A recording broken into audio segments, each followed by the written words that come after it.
নমস্কার, সংস্কৃতির ফজি ফ্যামিলিতে আপনাদের স্বাগত। আজকে একটু বাইরের দিকে ঘুরতে যাচ্ছি। এখানকার সব থেকে বড় মার্কেট সানডে মার্কেটে। এই সেই মার্কেট যা কিছুটা আমাদের ওখানকার নিউ মার্কেটের মতো। এসে দেখছি প্রচন্ড ভিড় আর গরম সেরকম। গাড়ি নিয়ে এসেছি, খুবই জ্যাম ছিল।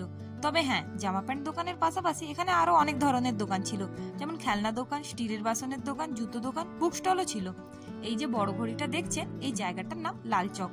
অনেক টুরিস্ট দেখলাম এখানে বসে রয়েছে। আসলে জায়গাটাই এত সুন্দর, দেখার মতো ছিল, কি বলবো। ওখান থেকে চলে এসে একটা ড্রাই ফ্রুটের দোকানে ঢুকলাম। আসলে কোয়ার্টারে আখরোট আর পেস্তা বাদাম দুটোই খতম হয়ে গেছে, ওটাই নিতে এসেছি।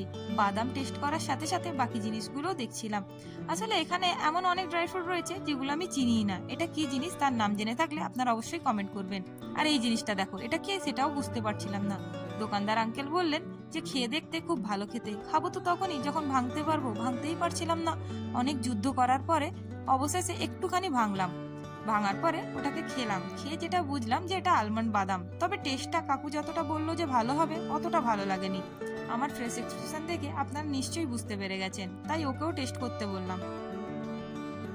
ওখান থেকে কিছু কেনার পরে লাল চকে চলে এলাম। দেখুন জায়গাটা কত সুন্দর, ছোট ছোট বাচ্চারাও কত এনজয় করছে। চারপাশের ভিউটা কিন্তু খুব মজাদার ছিল।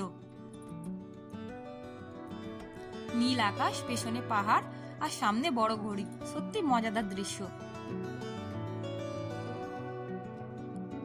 একটা স্টেশনারি দোকানে গেলাম একটা পেন নেয়ার জন্য। যে পেনটা আমরা অ্যাকচুয়ালি খুঁজছিলাম ওটা পেলাম না। তারপর ওকে টানতে টানতে নিয়ে গিয়ে বললাম যে আমার একটা খেলনা পছন্দ হয়েছে, ওটা কিনে দিতে। দেখো এই ছাতাটা কতটা কিউট, আমার সত্যি খুব পছন্দের ছিল।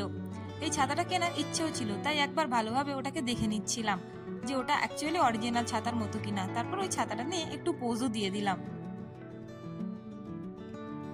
এতক্ষণ ঘুরে হাঁপিয়ে গেছিলাম, তাই ওকে বললাম চলো একটু চা খেয়ে নিই। আসলে বাঙালি তো, চাটা তো প্রয়োজনীয়। চা খাওয়া কমপ্লিট হলে বেরিয়ে পড়লাম শপিং মলের দিকে। ওখানে কিছু কেনাকাটা করার ছিল, তো ওখানেই অনেক কিছু কিনে নিলাম। অন্য আরেকটা মলেও গেলাম যেখানে জকির শোরুম রয়েছে, তো ওর কিছু জিনিস নেওয়ার ছিল, তাই ওখানেও চলে গেলাম জকি থেকে কিছু জিনিস নিতে। কেনাকাটা কমপ্লিট হয়ে গেলে এই গরমে একটা আইসক্রিম নিয়ে নিলাম। আর ওর অবস্থা দেখো, নিজের স্পুনটা ভেঙে ফেলেছে, আর আমিও স্পুনটা দিয়েছিলাম, ওটাও ভেঙে ফেলেছে। তাই হাসছে আর বলছে এই ভাঙা স্পুনটা দিয়েই খাওয়াবো, তো খাইয়েও দিল। এরপর বাড়ির উদ্দেশ্যে রওনা দিলাম। এই যে দেখতে পাচ্ছ, ওটা শঙ্করাচার্য টেম্পল। পাহাড়ের সুন্দর দৃশ্য দেখতে দেখতে এখন আমরা বাড়ির দিকে যাই। আর আপনারা চ্যানেলটা সাবস্ক্রাইব